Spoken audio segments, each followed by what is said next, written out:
Hello दोस्तों। तो CBSE का लेटेस्ट पैटर्न के बारे में आप लोगों को आइडिया तो मिल ही गया होगा। कल मैंने इस पे एक वीडियो भी बनाया था जिसमें मैंने बताया था कि सीबीएसई का लेटेस्ट पैटर्न क्या है। उसके बाद बहुत सारे स्टूडेंट का क्वेरी आया, बहुत सारा क्वेरी आ रहा कि सर गवर्नमेंट ऐसा क्यों किया, सर इससे स्टूडेंट को फायदा है या नुकसान है, या सर इसका स्ट्रैटेजी क्या होगा। तो इस वीडियो में हम आप लोगों को एक एक चीज के बारे में डिटेल्ड एक्सप्लेनेशन देंगे। स्टूडेंट का स्ट्रैटेजी क्या होना चाहिए, स्टूडेंट के लिए फायदेमंद है या लॉस है इसमें, या फिर गवर्नमेंट क्यों ऐसा किया, गवर्नमेंट क्यों बोर्ड एग्जाम को 2 फेज में किया। तो सबसे पहले हम डिस्कस करते हैं एग्जाम के पैटर्न का। तो अब सीबीएसई का क्लास 10th और क्लास 12th का जो एग्जाम है जो 2022 में होने वाला है वो अब 2 फेज में होगा, फर्स्ट फेज और सेकेंड फेज।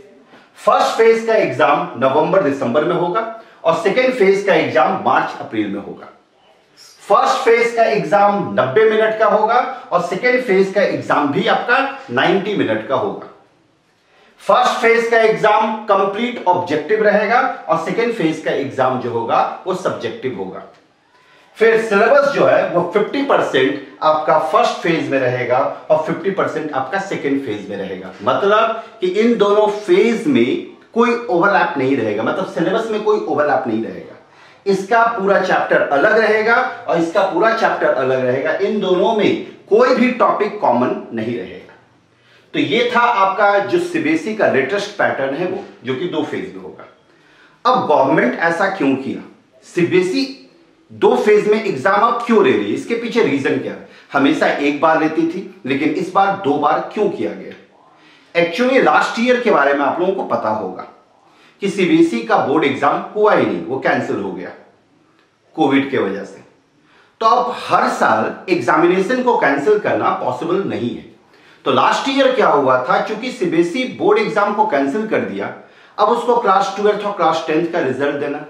तो क्लास 12th और क्लास 10th का रिजल्ट देने के लिए वो प्री बोर्ड के बेसिस पे मार्क्स दे रही है। हर एक स्कूल में प्री बोर्ड में सही तरीके से स्टूडेंट का इवैल्यूएशन नहीं हो पाता। प्री बोर्ड के मदद से स्टूडेंट के मेरिट को जज नहीं किया जा सकता, क्योंकि आप बहुत बार सुने होंगे कि एक स्टूडेंट प्री बोर्ड में अच्छा परसेंटेज नहीं लाया लेकिन बोर्ड में अच्छा परसेंटेज ले आया, या फिर प्री बोर्ड में अच्छा लाया बोर्ड में अच्छा परसेंटेज नहीं ला पाया। तो वहां पे किसी किसी स्टूडेंट के साथ अनफेयर हो जाता था तो किसी किसी स्टूडेंट को फायदा हो जाता था। तो इस चीज को हटाने के लिए सीबीएसई ने 2 फेज में एग्जाम किया। एक्चुअली अभी कोविड का कोई भरोसा नहीं है, हो सकता है कि फिर से सीबीएसई का एग्जाम कैंसिल हो जाए, कहीं थर्ड वेव आ गया तो सीबीएसई इसलिए क्या कि 2 फेज में एग्जाम किया। अगर वो पहला फेज का एग्जाम ले लेती है जो कि ऑब्जेक्टिव होगा, तो पहला फेज का एग्जाम अगर वो ले लेती है और सेकेंड फेज का एग्जाम किसी वजह से कैंसिल हो जाता है तो वो फर्स्ट फेज के बेसिस पे रिजल्ट दे देगा। याद रखें, फर्स्ट फेज के बेसिस पे रिजल्ट देगा।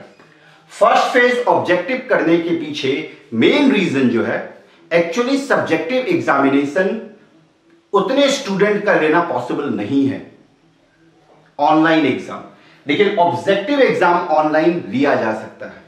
तो अगर कोविड का सिचुएशन बिगड़ता है तो सीबीएसई क्या करेगी, ऑनलाइन एग्जाम में कन्वर्ट कर देगी और ऑनलाइन एग्जाम में ऑब्जेक्टिव एग्जाम ले लेगा। याद रखें, ऑफलाइन एग्जाम ही होगा, लेकिन अगर सिचुएशन बिगड़ता है तो ऑनलाइन एग्जाम होगा और ऑनलाइन में सब्जेक्टिव एग्जामिनेशन नहीं लिया जा सकता। इसलिए फर्स्ट फेज का एग्जाम को ऑब्जेक्टिव रखा गया है कि ऑब्जेक्टिव में ऑनलाइन एग्जामिनेशन लिया जाए। इसका मतलब साफ है कि एग्जामिनेशन जो है वो हर हाल में होगा।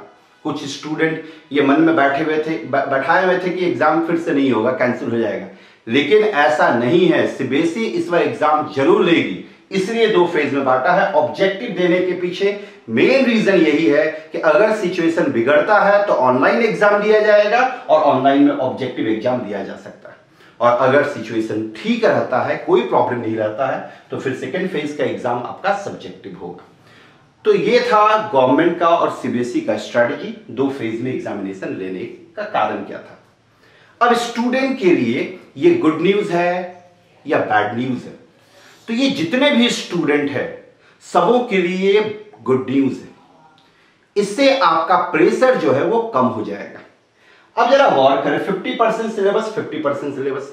पहले क्या होता था, आप एक बार एग्जाम देते थे पूरा 100% सिलेबस का प्रेशर लेके, 100% सिलेबस का प्रेशर लेके उसको रिवाइज करना, उसको देखना, उसको दिमाग में रखना। अब क्या है कि ये 2 पार्ट में बढ़ गया। आप इस 50% सिलेबस को चाहे तो बाद में भी प्रिपेयर कर सकते हैं और ये 50% सिलेबस को आप शुरुआत में प्रिपेयर कर ले। तो यहां पे आपका प्रेशर 50-50 हो गया। मतलब 50% सिलेबस आपका, 50% प्रेशर जो है वो आपका नवंबर तक रहेगा और उसके बाद जो नेक्स्ट 4 महीना होगा उसमें नेक्स्ट आपका 50% प्रेशर होगा। तो यहां पे आपका प्रेशर 50-50 बढ़ गया है। यहां पे आप अच्छे से रिवाइज भी कर सकते हैं और 50% सिलेबस को अच्छे से आप तैयार भी कर सकते हैं ज्यादा टाइम देके। तो ये स्टूडेंट के लिए गुड न्यूज हुआ कि यहां पे ये 50% सिलेबस को अच्छे से बांट के अच्छे से उसका प्रिपरेशन करें। क्योंकि अभी इसका सिलेबस नहीं आया है, सिलेबस भी कुछ दिन में गवर्नमेंट दे ही देगी कि 50% में कौन सा सिलेबस रहेगा और 50% में कौन सा सिलेबस रहेगा। दूसरा चीज, ऑब्जेक्टिव एग्जाम आया, तो अब स्टूडेंट को थोड़ा ऑब्जेक्टिव के तरफ ज्यादा फोकस करना होगा। जो भी बोर्ड, पहले तो आपका मतलब मेंस एग्जामिनेशन में तो अभी भी सारा क्वेश्चन ऑब्जेक्टिव ही आता है। तो जो लोग मेंस एग्जामिनेशन के लिए जाते हैं वो तो प्रिपेयर करते ही करते हैं। जो लोग मेंस वगैरह के लिए नहीं सोचते हैं, अब उन लोगों को भी ऑब्जेक्टिव एग्जाम पे ध्यान देना होगा। मतलब छोटा छोटा फॉर्मूला, छोटा छोटा पॉइंट आपको अब दिमाग में रखना होगा।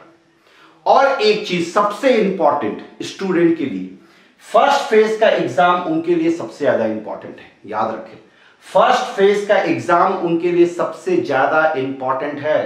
क्यों?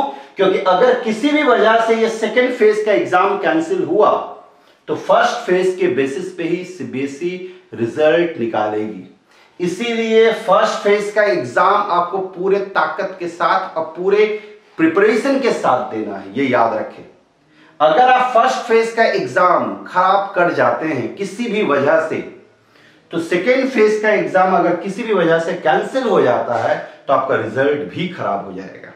तो आपको फर्स्ट फेज के एग्जाम को पूरे अच्छे से, पूरे प्रिपरेशन के साथ देना है कि इसमें मैक्सिमम से मैक्सिमम मार्क्स आप उठा पाए। तो ये था सीबीएसई का लेटेस्ट पैटर्न। इसमें गुड न्यूज क्या है स्टूडेंट का, बैड न्यूज क्या है, गवर्नमेंट ने ऐसा पॉलिसी क्यों किया, ये सारा कुछ मैंने इस वीडियो में डिस्कस किया। अगर फर्दर और भी आपको कुछ क्वेरी होगा तो आप लोग कमेंट बॉक्स पे कमेंट कर सकते हैं। Thank you very much.